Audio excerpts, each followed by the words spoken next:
Film शुरू होती है एक गांव को दिखाने से। हम एक घर में डैनी नाम की एक औरत को देखते हैं जो पूरे घर को ठीक कर रही थी। उसका हस्बैंड दिमाग का डॉक्टर है। उसके हस्बैंड का नाम टेड होता है। अब उनका ये नया घर एक ऐसी जगह पर था जहाँ नेटवर्क भी ठीक से नहीं आ रहा था। करें बात डैनी की, वो पिछले काफी दिनों से घर को ठीक करने का काम कर रही थी क्योंकि घर बहुत पुराना था। अब डैनी को घर में एक ऐसी जगह मिल जाती है जहाँ नेटवर्क आ रहा है, इसलिए वो टेड को कॉल करके उससे थोड़ी बातें कर लेती है क्योंकि उसका टाइम नहीं गुजर रहा था, वो बोर हो रही। अब किसी काम के सिलसिले में टेड को आज हॉस्पिटल ही रुकना पड़ता है, इसलिए घर में डैनी को अकेले ही रात गुजारनी पड़ी और दरवाजे के पास ही घर के अंदर वाली साइड पर टेंट लगा लेती है सोने की। रात काफी हो गई थी। कुछ देर बाद दरवाजे पर एक अनजान आदमी आया और वो दरवाजे की खिड़की से अंदर झांक रहा। वो डैनी से बात करता है। कहने लगा कि दरवाजा खोलो क्योंकि तुम्हारी जान को खतरा है, कोई तुम्हें मारना चाहता है, तुम्हारे घर में घुस आया है। अब डैनी को इस आदमी से ही डर लग रहा था, इसीलिए वो दरवाजा खोलने से मना कर देती है। जाहिर है इस तरह किसी भी अजनबी पर भरोसा करना बेवकूफी थी। ये नकली आंख वाला मरीज बड़े प्यार से डैनी से बात कर रहा था।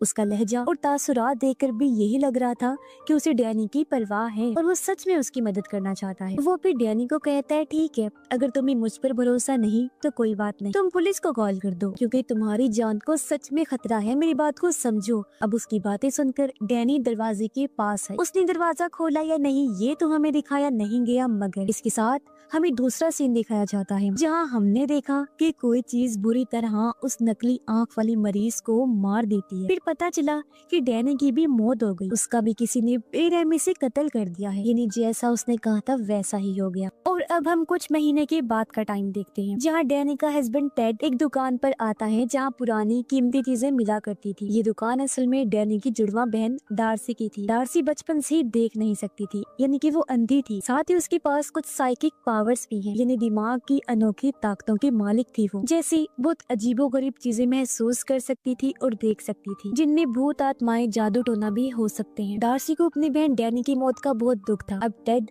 अक्सर उसे मिलने आया करता था, मगर उसे डार्सी की उल्टी सीधी बातों पर यकीन नहीं था और उसका ये दावा था कि मैं पैरानॉर्मल चीजों को महसूस कर सकती हूँ, यानी ऐसी चीजें जिन्हें समझ पाना आम इंसान की बस की बात नहीं है। इस टाइम उसके हाथ में एक बेल थी। वो टेड को बताती है कि ये बेल एक लड़के की जिंदगी से जुड़ी हुई, मगर एक दिन उसकी बेरहमी से किसी ने जान ली और अब मैं उसे इस बेल के जरिए महसूस कर सकती हूँ। टेड यहाँ उसे कुछ देने आया था। जो चीज डार्सी ने ही मनवाई थी वो कोई ऐसी खास चीज थी जो उस नकली आंख वाले मरीज से जुड़ी हुई हो, क्योंकि उसके जरिए डार्सी ये पता लगवाना चाहती थी कि आखिर क्यों उसने डैनी को मारा और इस टाइम वो क्या सोच रहा है। तो अब वो चीज जो रुमाल था टेड उसके हवाले कर देता है। बातों ही बातों में डार्सी को पता चला कि अब टेड ने किसी और लड़के के साथ रिश्ता बना लिया है जिससे वो जल्द ही शादी कर लेगा। हालांकि डैनी को मरे ज्यादा दिन भी नहीं हुए। अब ये बात डार्सी को बुरी तो लगी मगर वो जाहिर होने नहीं दी। टेड अपनी उस दोस्त के बारे में डार्सी को बताते हुए कहता है कि वो पहले मेरी दोस्त थी, मगर अब क्योंकि मुझे किसी सहारे की जरूरत है तो हम दोनों ने ताल्लुक बना लिया और शादी करने का फैसला कर लिया है और वो हमारे ही हॉस्पिटल में काम करती है। इतना बोलकर वो वहाँ से चला गया, मगर हम समझ जाते हैं कि उस रात टेड का हॉस्पिटल रुकने का मकसद अपनी दोस्ती हो सकती है, जिस वजह से डैनी को रात अकेले ही गुजारनी पड़ी, यानी वो पहले से ही उसे धोखा दे रहा था। अब शाम को डार्सी अपने घर आ गई, साथ में वो नकली आंख वाली मरीज का रुमाल भी लाई। वो रुमाल टेबल पर रखकर उसके अंदर कोई चीज रखती है और अपने ग्लव्स उतारकर जैसे उसे छूती है वो बहुत ही चौंका देने वाली चीज दिखती है जिसकी उसे उम्मीद नहीं थी, क्योंकि वो काफी घबरा गई और उसकी आंखों में आंसू भी आ गए थे। अब डार्सी एक स्टोर रूम में जाती है जहाँ उसने बड़ा सा लकड़ी का संदूक रखा हुआ था। पहले वो उसे गौर से देखती है, फिर उसके पास आकर बैठ। इस रूम में और भी कई सारी अजीब चीजें पड़ी हुई जिनका ताल्लुक किसी न किसी इंसान से था, जिनको भी डार्सी महसूस कर सकती है जो इस दुनिया में नहीं रही। अब इसके बाद हम देखते हैं कि टेड नींद से जाग गया है। वो तैयार होकर हॉस्पिटल के लिए निकलने ही वाला था, मगर उसकी दोस्त उसे रोक दी। वो उसे कैमरा में तस्वीरें दिखाने लगी। ये कैमरा असल में डैनी का था जो टेड की दोस्त को मिल गया।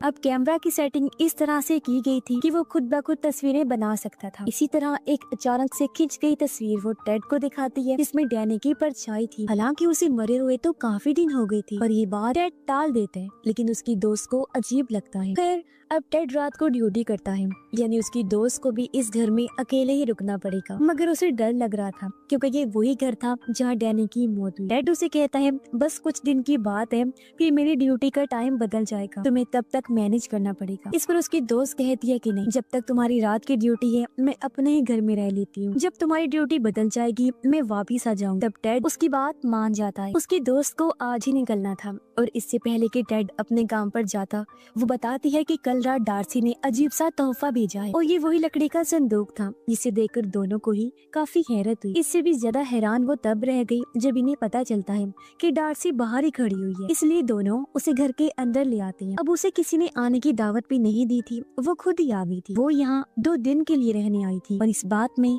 टेड की दोस्त को कोई दिलचस्पी नहीं थी, लेकिन टेड उसे मना नहीं कर पाता। अब ना तो यहाँ टेड होगा और ना ही उसकी दोस्त, लेकिन फिर भी डार्सी रुकना चाहती थी। अब डार्सी उन्हें लकड़ी के संदूक वाला तोहफा दिखाती है, जो सच में अजीब था क्योंकि अंदर लकड़ी का ही बना बड़ा सा पुतला था। उसे देख टेड की दोस्त को बहुत बुरा लगा। तब टेड उसे समझाता है कि जब डार्सी चली जाएगी तो मैं इस पुतले को हटा दूंगा, जब तक वो यहाँ है प्लीज मेरी खातिर उसे बर्दाश्त कर लो। अब टेड तो निकल गया। फिर कुछ देर बाद उसकी दोस्त भी निकलने वाली थी, लेकिन उसकी चाबियां कहीं गुम हो गई थी। टेड की दोस्त चाबियां ढूंढने की बहुत कोशिश करती है, लेकिन वो उसे कहीं भी नहीं मिलती। डार्सी वहाँ पर बड़ी आराम से बैठी हुई थी, ऐसा लग रहा था जैसे वो पहले से ही जानती हो कि यहाँ क्या होने वाला है। चाबियां ना मिलने पर डार्सी उसे पूछती है क्या तुम अब नहीं जाने वाली? वो कहती है नहीं और मजबूरन अब उसे भी घर में ही रुकना पड़ता है। कुछ देर बाद टेड की दोस्त आकर देखती है कि संदूक में बड़ा लकड़ी का वो पुतला डाइनिंग टेबल की एक कुर्सी पर बैठा हुआ है। उसे देख टेड की दोस्त को अजीब लगा। वो डार्सी से पूछती है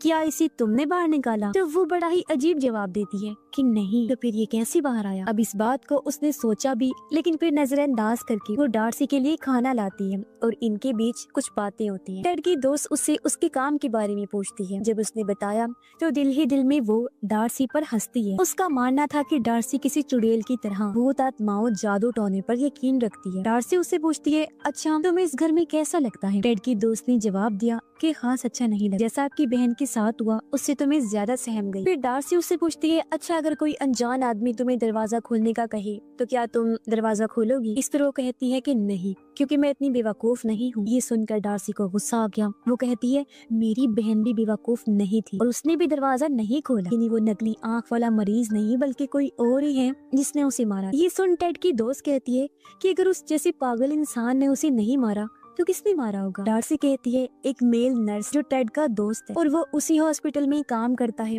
जहाँ टेड डॉक्टर है और वो नकली आँख वाला आदमी मरीज। ये सुन टेड की दोस्त को काफी अजीब लगता है। मगर अब हम उस रात का सीन देखते हैं जहाँ वो आदमी डैनी के दरवाजे पर आया था। यहाँ हमें पता चलता है कि सच में डैनी ने दरवाजा नहीं खोला था और नकली आँख वाला आदमी भी सच में उसकी मदद के लिए ही आया था, क्योंकि उस टाइम कोई घर में घुस आया था जैसा उसने कहा भी था। वो दरअसल एक मास्क पहना आदमी था जिसने डैनी को बेरहमी से मार दिया था। कुछ देर बाद टेड की दोस्त उसे कॉल करके बताती है कि ये डार्सी बहुत ही अजीब है, उल्टी सीधी बातें करती है। उसका दावा है कि डैनी को नकली आँख वाले आदमी ने नहीं बल्कि तुम्हारे हॉस्पिटल में काम कर रहे नर्स ने मारा है जो तुम्हारा साथी है, और मुझे उसके साथ बिल्कुल अच्छा महसूस नहीं हो रहा। मैं अपने घर भी नहीं जा पाई, गाड़ी की चाबियां गुम हो गई हैं और मुझे तो लगता है कि इसने ही चाबियां इधर उधर की हैं। टेड उसे शांत करता है और कहता है कि कमरे का दरवाजा बंद करके सो जाओ। वो अपने रूम में गई तो थी लेकिन उसे नींद नहीं आती। नीचे आकर उसने देखा कि डार्सी सोफे पर ही बैठी बैठी सो गई है और अब वो चुपके से लकड़ी की मूर्ति के पास उसे चेक करने जाती है